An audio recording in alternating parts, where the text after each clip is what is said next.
Pero hay un dato que no es menor en toda esta situación que se ha planteado y que nos genera por lo menos una crítica a la oposición política, que es el momento en que se define en el plenario de la Cámara el si se amplía o no se amplía el plazo para seguir investigando, que falten, ¿cuánto? 15 diputados de la oposición faltaban. Bueno, no saqué la cuenta, faltaban unos cuantos de dos partidos de la oposición, de tres. Faltaba gente del Partido Nacional, del Partido Colorado, del Partido de la Gente. Que se hagan cargo de sus faltas, ¿verdad? El Partido Independiente y la Unidad Popular estaban íntegros, no faltó nadie. Y eso es un dato, digo, es un elemento de la realidad, hay que incorporarlo en el análisis. Claro, porque uno dice, ¿cómo conectamos el hecho de la importancia que se le da a la hora de las declaraciones públicas, en donde el tema se pone encima de la mesa como uno prioritario, y a la hora de estar para defender en un plenario esa convicción, no están los representantes de la oposición, en un momento en el que tampoco estaban todos los representantes del oficialismo? Es decir, de haber contado con todos sus votos, la oposición hubiera logrado en ese caso ampliar a... Primero, esa es una situación política, desde mi punto de vista, ilevantable, y tendrán que hacerse cargo quienes no estaban y explicarlo. Hubiéramos llegado a un empate en última instancia, lo que hacía no prosperar la iniciativa de prorrogar la investigadora. Pero este hecho, que es grave, que habla de problemas políticos en algunos partidos de la oposición, en cuanto a disciplina, en cuanto a priorización de temas, lo que no puede es tapar el hecho central. ¿Cuál es el hecho central? Que quien tiene la mayoría, que por tanto se da por descartado el resultado en la Cámara de Diputados, se negó a seguir investigando en los temas de ACE y en los temas de FONASA. Porque lo otro es un hecho político, hay que analizarlo, tienen que hacerse cargo, es realmente grave. Ahora, lo central políticamente, ¿qué es? Que un partido decide no investigar más sobre temas esenciales de la vida del país, nada menos que la salud y la seguridad social vinculada a la salud. Por eso, enfoquémonos entonces en lo que ustedes planteaban ayer, cuando los 5 partidos de la oposición llamaron a conferencia de prensa, lo veíamos allí, y sostienen que, bueno, que se han determinado desde su juicio algunas irregularidades, algunas con apariencia delictiva, que van a ser llevadas a la justicia. Si tuviera que poner un caso emblemático, ¿es Bella Unión? Bella Unión, Rivera, Soriano, que fue los que llegamos a completar casi, ¿no? En todos nos faltaron algún testigo, pero digamos, ya Bella Unión está redondeado. Faltaron testigos importantísimos en Bella Unión, pero redondeamos en base a otros testigos que vinieron. En Rivera nos faltaron testigos importantes, pero tenemos una idea bastante acabada de lo que nosotros entendimos como graves irregularidades e ilicitudes, y lo mismo en Soriano. Pendiente quedó el resto. ¿Qué pasa con las colonias psiquiátricas? Cuando nos dicen que se fue el tiempo, ¿no? Que ya pasó el tiempo, que pasó el año y que no hay más tiempo. Primero, única investigadora a la que no se le vota una prórroga es esta. Única, ¿eh? Yo estoy en las 4 que están funcionando o estaban funcionando en la Cámara de Diputados. La única que no admitió prórroga fue esta. ¿Por qué? Primera pregunta. Segundo, ¿perdimos tiempo? Yo invito a repasar las actas de la investigadora. Nosotros, si concurrían todos los invitados, que muchos no concurrieron, siendo funcionarios públicos no concurrieron, trabajamos 5 o 6 horas por lunes, todos los lunes. Se habló de las faltas. Ayer el diputado Radío en comisión desmintió los datos que dio el diputado Núñez en sala y demostró que en general la oposición, sin contarme a mí, porque yo soy miembro denunciante, no integro la comisión, estaba por encima de la asistencia promedio del oficialismo, y contándome a mí que no falté a ninguna, y tuve todas las sesiones, porque ¿cuál es la otra? Yo voy a la comisión, estoy 10 minutos, aparezco como que estoy y después me voy. Entonces, una manera que fue lo que pasó en muchísimos casos, ¿no? Pues entonces, perdimos tiempo. Yo quiero que lean las actas y que alguien diga en qué momento se perdió tiempo. Segundo. Claro, pero esa es como una discusión que quiere que le diga un poco más administrativa. Para el público en general, el que está mirando, al que usted le está diciendo, acá en ACE hay motivos suficientes para recurrir a la justicia. Ejemplificar en un caso particular y en una forma que ustedes consideren Yo le digo, caso Bella Unión para arrancar con el primero y el que esta semana llevamos a la justicia, ampliación de denuncias. Quienes eran directores desmantelan el servicio de traslado público, los desmantelan. Que luego en comisión el subdirector reconoció que el subdirector estuvo durante todo el periodo que era más barato hacerlo por medios propios que contratarlo. Fundan una empresa, una emergencia móvil que tiene la función de traslados. La inauguran en marzo, en junio ya está contratada por el hospital. Asumen todos los traslados. Se triplican, cuadruplican, quintuplican los gastos por traslados. Sacamos la cuenta, un traslado Montevideo-Bella Unión en ambulancia salía $5.000 ya hace. O sea, es como dice el diputado Radeo, una semana entera en Cancún con pasajes y, ¿cómo se llama? Los hoteles que te dan todo. El all inclusive, exactamente. Completo. Eso costaba un viaje de Bella Unión a Montevideo. Usaban los instrumentos del hospital para equipar sus ambulancias. Tenían socios de la emergencia que atendían la emergencia, le daban recetas del hospital y la farmacia del hospital se las despachaba como si fueran pacientes del hospital. Una doctora que se opuso a todo este proceso internada necesitando un traslado urgente, se le niega el traslado urgente y tiene que venirse en taxi con un balón de oxígeno hasta Montevideo. Y puedo seguir con Bella Unión. La contadora del hospital era socia del estudio de contadores de la empresa SEM. El jefe de traslado del hospital era el jefe de traslado de la empresa SEM. Y podemos seguir enumerando. Quien fue directora, que nunca quiso venir a la investigadora, y era un cargo de confianza político, era directora de la Regional Norte, terminó renunciando hace 2 meses para no venir a la investigadora, siendo directora del hospital a las 3 semanas, hace un llamado que no se publica, que se coloca en la cartera del hospital y contrata como contadora a su hermana. Y en todo lo que tenía que ver reparaciones, siempre salía contratada a la empresa que era de su padre. Todo esto que ustedes plantean sucedía, ¿estaba en conocimiento del directorio de ese momento? Estamos hablando del directorio que encabezaba la doctora Susana Muniz. Yo no sé si todos los detalles, pero como el Frente ha dicho que ya se sabía todo, ¿verdad? Porque dicen, no, ya sabíamos todo, no había nada que investigar. O si sabían todo esto y no hicieron nada, por favor. Y lo que sí el directorio se planteó que hubo varias investigaciones a partir del accionar del propio directorio. Incluso reconoció que algunas de esas definiciones partían de denuncias que venían de la oposición. No le entendí, ¿cómo? Que el directorio de ACE, ¿el actual?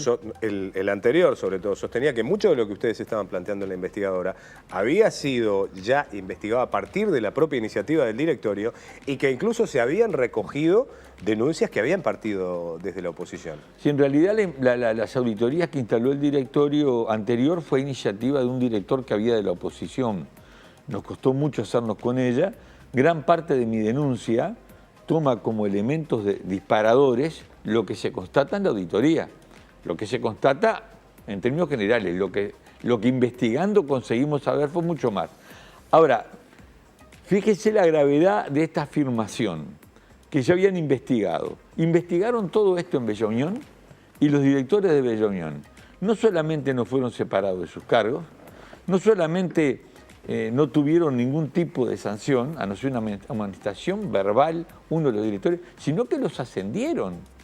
Entonces hay una complicidad brutal del anterior directorio con lo que pasaba.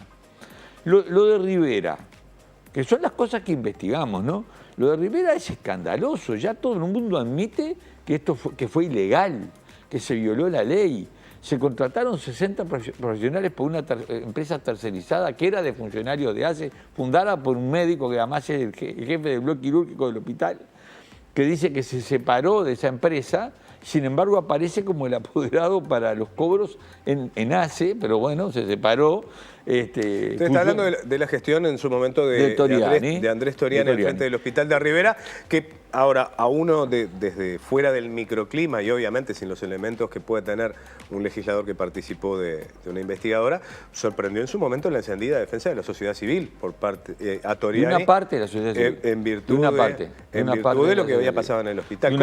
¿Qué lectura hace de eso? No, es que de una parte de la sociedad civil. Hubo una gran campaña de todos los que estaban jugados en esta gestión Claro, pero que abarcaba blancos, colorados, frente amplistas. Sí.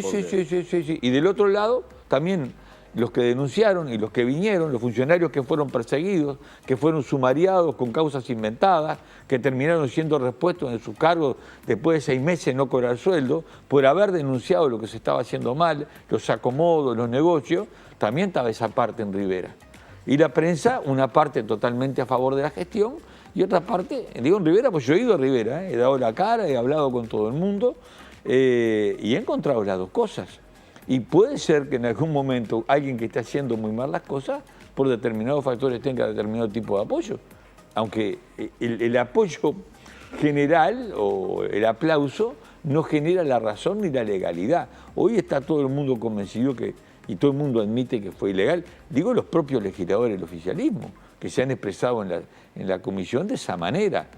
La triangulación con empresas brasileñas para el estudio, tomografías y resonancias magnéticas, se contrataba una empresa uruguaya que no tenía ni resonador ni tomógrafo para que hicieran las cosas. Esta empresa las mandaba a hacer a Brasil y después se la vendía al hospital. Esto es ilegal, es totalmente ilegal, todo el mundo lo reconoce, todo el mundo lo sabía y aquí está la gravedad de la situación. Quienes han venido de Rivera, Toriani, el doctor Araujo, todos, y no tenemos por qué dudar, porque lo han dicho está escrito, todo el directorio de ACE sabía esto y no habían hecho nada. Una trabajadora, dirigente sindical, que fue una de las que alimentaron un sumario y tuvo que ser repuesta en su puesto, habló con la doctora Muniz y le dijo, mira, está pasando esto, y le dijo la doctora Muniz, nena, el hospital de Rivera es el que más opera en todo el país. Quédate tranquila. O sea que... Pero ¿no plantea eso, Rubio, una situación muy particular, que es trasladar la sensación de que para que las cosas sucedan o funcionen hay que salirse de determinado marco normativo? Porque algunos dirán, bueno, el hospital funcionaba. No hay que salirse de un marco normativo, tiene que funcionar con la norma. Y si la norma está mal hay que cambiarla. Pero hasta ahora nadie nos ha dicho cuál es la norma que está mal. Porque si yo permito que se contraten a sí mismos quienes son directores del hospital, si cambio esa norma voy por mal camino. Lo que tiene que hacer, porque acá hay un problema de fondo, que es la mercantilización de la salud. Si yo tengo la salud como mercancía y en la salud veo una ventana de negocios para vender traslados, para vender camas de CTI, para vender tomografía, voy por mal camino. Yo lo que tengo que fortalecer, que es lo que en el discurso está planteando el directorio de ACE, es fortalecer a ACE. ¿No? Ahora se está por cerrar en una localidad del interior una mutualista que era la única que operaba. Y ahora el gobierno, lo que he escuchado es que las autoridades políticas están interesadas en ver cómo sustentan económicamente a esa empresa que para sustentarse tiene que generar ganancias. Yo digo, ¿no será mejor que ACE se instale en esa localidad y cubra el servicio? Si igual lo vamos a pagar nosotros. Entonces, hay una concepción de fondo que hay que cambiar. Pero estas cosas son evidentes. ¿Y qué nos quedó por investigar? La estafa de FONASA. Recién empezamos. Tuvimos testimonio durísimo de lo que ha pasado también haciendo de la salud un negocio. Sí, la intermediación lucrativa en lo que refiere a la captación de socios en ocasión de apertura de los corralitos mutuales. Pero es que esa es una parte. Claro, esa tal vez fue la parte que pudimos ver como sociedad y que nos dimos cuenta de que cada vez que se abría el corralito mutual aparecían estas situaciones en donde cada mutualista jugaba mucha plata en invertir no solo en publicidad, sino en otorgar beneficios económicos, lo que está prohibido, a la gente para que se hiciera socia. Ahora está la investigación, ahora la centramos en esto. ¿Cómo?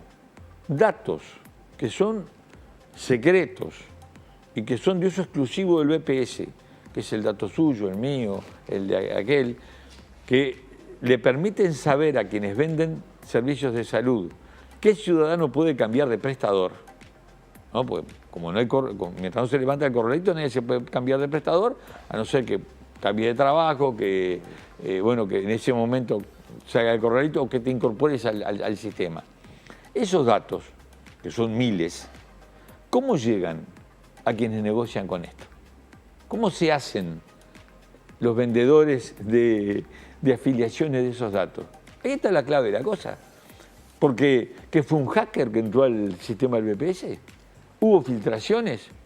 ¿Hubo alguien que vendía esto para hacer dinero? Porque cuando se nos dijo, entre los testigos que tuvimos, dijo, bueno, pero en realidad estamos hablando de 2,5 millones de usuarios y son una ínfima cantidad de... el número es muy chico en relación a la cantidad que hay. Pero ayer, en la última sesión de la investigadora, el diputado Galo, que conoce de salud, nos decía, nos informaba, que han constatado que los prestadores privados compraron un software y crearon un robot que le permite revisar por día, entrar al banco de datos del BPS y revisar por día cientos de miles de cédulas de identidad para saber cuál está liberada. Entonces lo que yo concluyo es, quien compra un software que debe costar un platal para hacer este trabajo es porque el negocio es cuantiosamente redituable.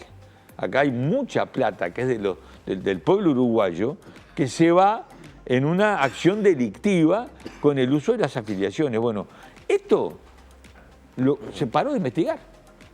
Con esto cortamos. Y yo después preguntaba en sala, ¿a nadie le interesa saber qué pasó realmente con las colonias psiquiátricas que no pudimos terminar? ¿A nadie le interesa saber qué pasa en el Vilar de Bo cuando nos recibimos la foto de las ratas andando por arriba de los pacientes?